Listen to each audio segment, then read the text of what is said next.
Yabavuka bamulemba omutebinze James Ntambi kyakya bya mizannyo kusatu kwisekeda kikana mu 7 lwa 5 ziri 8 omwezi gwa 10 mwaka gwa 2020 nze James Ntambi nga bulijjo mu kyakya bya mizannyo banafu aba Star Times bakugambye gula dikodo gitekeeka awobenga emikisa gy'okulaba ligi ya Uganda y'okuntiko ogisembereza ddala mu ddiiro lyo kugula buguzi dikoda ng'ogiteeka waka eyagigulidda maintenance nga kusasula bisale mu wiiki mu mwezi oba mu lunaku ligi etandika nga 15 omwezi guno ogwe 10 atayina TV nengo ine simu ya smartphone na olidenga mulimi osobola okudownloadinga Star Times on app buterevu n'osigalanga ojja kulaba ebigenda mu maaso ku mpira gwa Football Uganda ogwa league agala okumanya ebisingawo olina kyoyagala kyonna tukubire ku simu ya Ferry Note 37 1017 lusanvu Note 37 1017 lusanvu esimu ebo jikubako obojja kumanya byonna ebikwatagana ne Star Times songa ne banaffe aba Yuvrage International bakugambye pikipiki eriko kakati bagita TVS 125 ye pikipiki yokka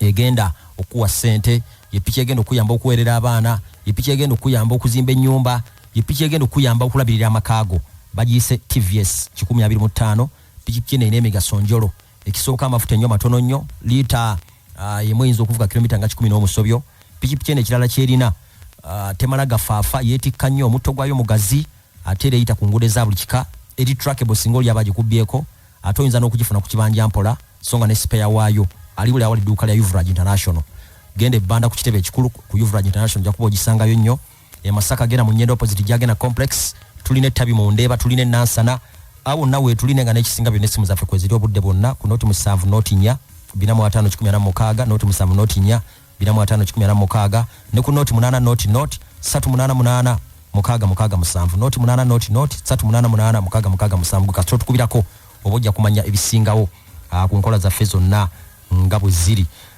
mu byemizannyo semi final ey'okubiri mu mpaka za UEFA Nations League ku lukalu lwa Bulaaya naye komekerezeddwa Bufalansa ne yeesogga final nakugambyeko jjo anti Didier Deschamps guno yabadde agulaba ng'omukisa gw'okuwangula ku kikopo kyonna oluvannyuma olw'okufuna disappointment mu mpaka eza Euros ezawedde zibatasobodde kuwangula nga timu ya Switzerland bakubira mu penalties ku round of 16 so eno yabadde chance era walabye nga bakiraze in fact babakulembedde goal 2-0 mu dakiika 62 ne bateeba goal 3 ngesigadde dakiika 28 ne bawangula omupiira mu nomo pule bubiri gibajja kwenenya bokka n'okulembera omupiira goal 2-0 yani Carrasco yabateebedde mu dakiika 37 ne Romelu Lukaku mbolingoli menama n'abateebera mu dakiika ya 40 in fact yawezeza goal 45 mipiira 42 gyasembye okusambira timu ya Bubirigi songa ate ku timu y'eggwanga ye all time goal scorer waabwe alina goal 68 mipiira 11 omupiira ogwo gwabalemye okuwangula Benzema yasoose n'abakuba goal mu dakiika 62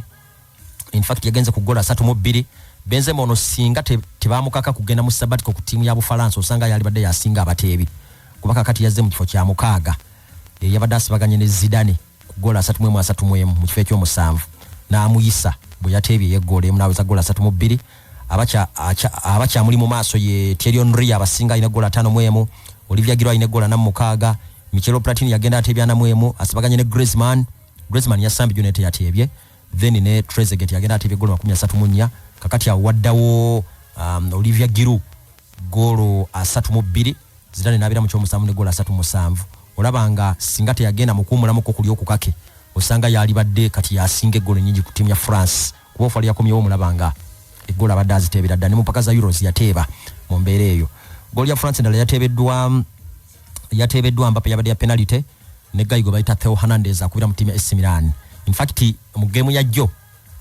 timu ya France yabaddemu n'abooluganda babiri nga batandise omupiira ekyo kyali kibadde okera mu timu ya France mu mwaka gwa 79 waliwo abooluganda ababiri babayitanga Baleveri omba muyitanga Haveri omulanga muyita Patrick bonaji bali enkuyigizya bakubira endulu bali myaka 7 mu mwaka gwe 7 batandikako omupiira mu jozi gwa timu ya France era nga bwe kyabadde jjo ku Lucas Hernandez ne Theo Hernandez bonna batandise mu timu y'abanafu aba France ate omuna ateeba n'okuteeba weewunye nno bonna bazibizi era walabye France ya jjo yabadde esambira mu system ey'ababaaka abasatu kakati nga abali badde nga bafulu back bazanya nga ba wing back kati walabye Hernandez omu yabadde azanya nga wing back ku side ya kono ate omulala nga azanyanga center back mu system y'ababaaka abasatu bonna ate kyemba manyiko balefuta eba Hernandez bano so ekyo kyabaddewo olunaku olwajjo France beto mpira ne gwangule goal zabadde 7-2 ne yeesogga final ejjo kusambibwa ku Sunday nga 10 bajja kubera San Siro nga basamba ne timu y'abanafu aba Spain. Ate mu losers match tujja kulaba Ubirigi ngesamba ne Italy Turin. Jukira Italy bagikubye omupira waka timu ya Spain yabakubye. In fact gwe mpira gwa Italy gwe basoso kuluzinga waka okuva mu mwaka gw'ekyenda mu omwenda. Jujibere emyaka nga 22. Italy gye badde mazenga tasula mupira gonna so Spain yakoze ekintu ekyamaanyi. Naye ate era mu myaka 22 nga tabasula mupira waka. Already babadde ne Quran ya mipira 3 nga tebakubwa. Yensi yonna era Spain neji basuuza. Kale kyabadde kyamaanyi nnyo. Bubirigi bajja kugira balindamu okuzanya ku final. In fact final gye bakyasembye okuzanya yali ya Euro wa 8. West Germany ne bakubira e Roma mu Italy golo 2-1. Okuva ne kolo tebaddanga ku final eno yabadde chance. Kubanga ekikopo kina timu ze zimu zinyoma muko. Yabadde chance etwala ku major trophy. Naye nano bagizanyiramu nga bakulembedde golo 2-0 okumalira dakika 62. In fact ne mobile 18 mu World Cup era Bufaransa ebakubira Russia golo emukubirire golo ya Samuel Umtiti nagigambeko nako olwajjo. So ne ku munodi guno labange bazeemu era bika abasajja basobola busobozi. UEFA Nations League bwatu bwe yatambudde tulinze final ku Sunday tujja kubulira emberanga bwe ne betambudde. Ate kusema zinga wa Africa mu qualifiers emipira gya tokose onako olwajjo ku bisawe ebyenjawulo waliwo timu ezawangudde kwawe nga Cape Verde Islands zakubira Iberia kwawe egolo 2-1. Benin yachalide Tanzania wano ku mulirwano ne bakubbe gole mu kubwerere. Steve Moni yatebye gajo no mumanyi asambira ko mu timu ya Dosidi Town yo mu Gwangere y'Obungereza enaku zinasambira mu timu ya Brest yo mu Gwangere y'u France yatebye gole yemu naweza gole 10 ku timu ya Benin eyegwanga. Central African Republic yakubye Nigeria gole mu kubwerere. In fact gwe mulondo gwa Nigeria ogwasose okuluzinga ompira gwa World Cup qualifiers ngeri waka kibadde kyasemba kuba mu mwaka gwa 8 mu mwezi gwa October lutwala Algeria nge bakube golo 2 kubwerere maaso gabo agize mitwalo 8 mu kibuga kya Lagos kyazemu lunaku lwajjo.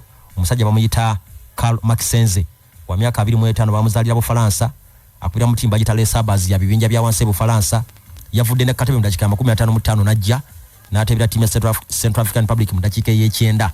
Omupiira ogwo nabamaliza nga gwangudde gole mu kuberera okuba timu ya Nigeria eyabadde yesunga okumalako ekibinja ne maximum points singa empira gyonna egiwangudde. Nokulwajjo tekyasobodde kubaawo. Awe wini endala yabadde ya Uganda Cranes zinge kuba timu ya Rwanda gole mu kubwerere goli ya Fadi Bayo ne tuteka ku points 5 ye wini ya Yasose mu campaign mu kibinja era goli ya Yasose tubalinze ku Sande okubadda mu ekitende katulowooza nti abasambi tebagenda kuddirizamu n'akamu n'aketondo bagenda kwongerako bwongezi. Era mu kibinja imwe abaddemu Mali okuba timu ya Rwanda golo 5 ku bwerere actually okuba Kenya golo 5 ku bwerere guno bagusambidde Morocco ne bagenda ku points 7. Ibra Konate ogwensimbi aguchangira mu gwangale no yatebe golo 3 hat-trick yo kandoze yabaddeyo nako olwajjo nikibanga bakyenywereza waggulu ku table. Tunisia okuba Mauritania 3-0 kiba kisuubirwa ekyo. Equatorial Guinea okuba Zambia 2 bwerere Zambia bayiika mu ennaku zino bayiika winde ennaku zino banafu nnyo. DRC Congo kuba Madagascar 2-0 kiba kisuubirwa. Yembere empira jeje jabaddeyo. Jukira ebibinja bino birina okuggwako ate tubeereyo n'olukontano olulala lwa playoffs olujja kuba mu timu 10 ezigenda okulembera ebibinja era games ezo bajja zisamba mwezi gujja kubeera gwa March bajja kusamba mwezi gwa March kakati abanaayitawo be bajja okubeera ba ambassadors baffe abatano abanawangula kweze timu 10 abanawangula abatano be bajja okubeera ba ambassadors baffe aba continent mu pakeza World Cup ezigenda okubeera Qatar omwaka ogujja gwa 2022. Lero wali emipira emirala tujja kulaba Mali ng'ekyaze gwanga erya Cote d'Ivoire sawa 10 tulabe Cameroon ng'ekyaze Mozambique sawa 1 Angola balina Gabon sawa 1 Algeria balina gwanga erya Niger era sawa 4 Djibouti balina Burkina Faso sawa 4 ne Misiri balina gwanga erya Libya era sawa zigenda kubeera nyeza akawungezi. Enkya ku Saturday Ethiopia balina South Africa sawa zigenda kubeera 10 Guinea balina Sudan sawa zigenda kubeera 10 Ghana balina ne Zimbabwe sawa zigenda kubeera 1 Togo balina Congo ku sawa 1 Senegal balina Namibia sawa 4 ne Guinea Bissau balina Morocco sawa zigenda kubeera nyeza akawungezi.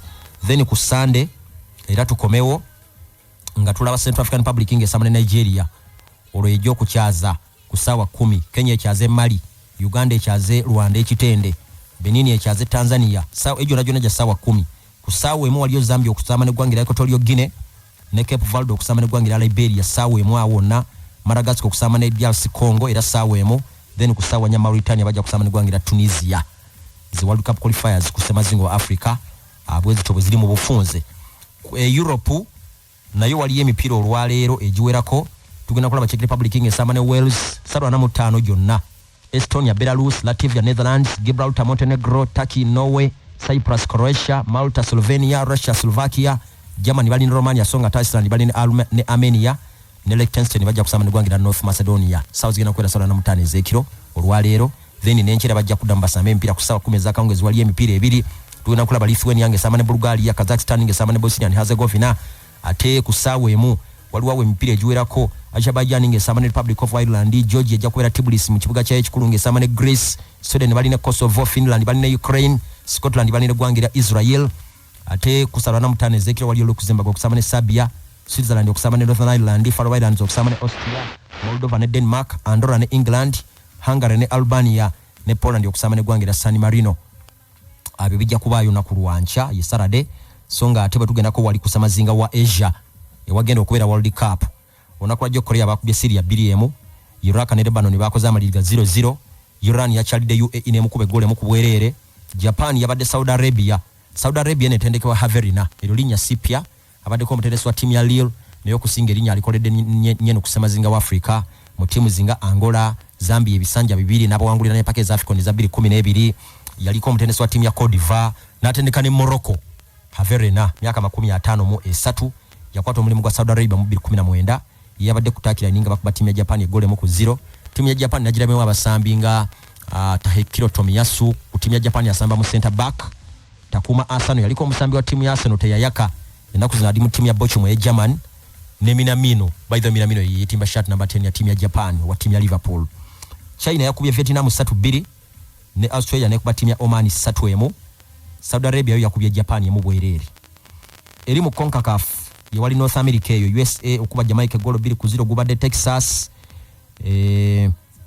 Omusambi go bayita Ricardo Pepi akubira mu timu ya Dallas, timu enezanya Major League Soccer yatebye gole ze2. Honduras ne Costa Rica bakoze 0-0, Mexico ne Canada gole mu kwemu, El Salvador Panama nabo gwawedde El Salvador gwangude mu 0. Bugenda mu South America mu Conmebol, Uruguay ne Colombia bakoze 0-0, Paraguay na Argentina bakoze 0-0 nga ne Messi mali mu timu ya Argentina. Venezuela ekubidwa Brazil nge gichalide golo 3 kwemu, Marquinhos Gabriel Barbosa gobakazakera Gabigol yaliko omusambi wa timu ya Inter ne gumwocha na daye wabwe Brazil atebye penalty. Olone gayi bamuyita Anthony Matias dos Santos akwira mu timu ya Ajax atebye gole yokusatu ne kibanga Brazil yemipira gyonna egiwangudde. Ayina maximum points, ina 100% record. Then Ecuador ekubye Bolivia 3-0 ne Peru ne kuba Chile golo 2 kubwerere. Bajja kudamu okusamanga 10 ku Sunday. Tujja kola Bolivia nge sama ne Peru sawa 5, Venezuela nge sama ne Ecuador sawa 5 ekitundu, ne Colombia ejja kusama ne gwangira Brazil sawa 6 ezekiro ku Sunday. So yembere mu World Cup qualifiers ngabo ziri. Newcastle bagitutte, abasajja abawalabu nayo bagitutte, era omugagga waayo abawagizi ba timu ya Newcastle ensi yonna yonna gibali basanyufu bya kitalo bagamba emyaka 14 egitabadde mu suibe ya Mike Ashley gyakomekerezeddwa. Kati ebibuuzo bingi, ebiseera bisinga obungi omugagga bajja nagula tiimu wabawo ebintu ebijuka, playing staff ekyuka, coach akyuka, Steve Bruce ayinza obutaba na mulimu neje bujja. Timu enagitendesa empira 96 wangu 29 buli season ebakuta kugamba ewonera watono obutasalwako naye nga abagagga ba timu ya Newcastle timu bagiguza obukadde 3.5 obwensimbi eza pound bava Saudi Arabia. In fact begatira mu kitongole bakiyita Saudi Arabia Public Investment Fund, era bazitowa obukadde bwensimbi za bazitowa billioni za pound 3.2 billion pound 3.2 be bagagga ba timu kakati abasinga ne kuddako ba Sheikh Mansour wa Manchester ina ye azitowa ebilioni 23 mu bukadde 2. Waliwo aba RB bali mu kyakusatu RB Leipzig Germany bazitowa bilioni 15 mu bukadde 7. Waliwo aba Juventus gundi oyo bayita Andrea Agnelli yazitowa bilioni 11 za pound. Abramovich wa kutano wa Chelsea azitowa bilioni 9 mu bukadde 6. Waliwo aba Los Angeles Galaxy yo mu America abazitowa obukadde obuwumbi 8 mu bukadde 10. Waliwo Arsenal Stan Kroenke mu kyomu 7 azitowa bilioni pound 6 mu bukadde 8. Ne wabaawo wa PSG na Sakela-Ifi ye wabukadde wabuwumbi 6 mu obukadde 5. Waliwo mu kyomwenda waliwo wa Inter Milan yazitowa obuwumbi 6 mu obukadde 2 bamuyita Janga Jindong. Then mu 10 omuli era abagagga ba Wolves bazitowa obuwumbi 5 mu obukadde 2. So Newcastle mujirindo okukyuka mu banga tono nnyo mu season nga 2 obeemu bayinza okuba tebakyategerekeka nga bolaba Manchester sente bwe zajjeza Sheikh Mansour ez'abawalabu bakyukirawo nga bolaba PSG so ne Newcastle wegenda abasajja bayine sente timu bagiguze abagizi ba timu ya Newcastle najje bali basanyufu bya nsusso tugenda komano tujja kuddingana ekiro mu katike by'emizannyo nga twogera ku nsonga z'ebyemizannyo ezaffe eza wano mukama katonda abatukumire Ssaabasajja Kabaka awangaale.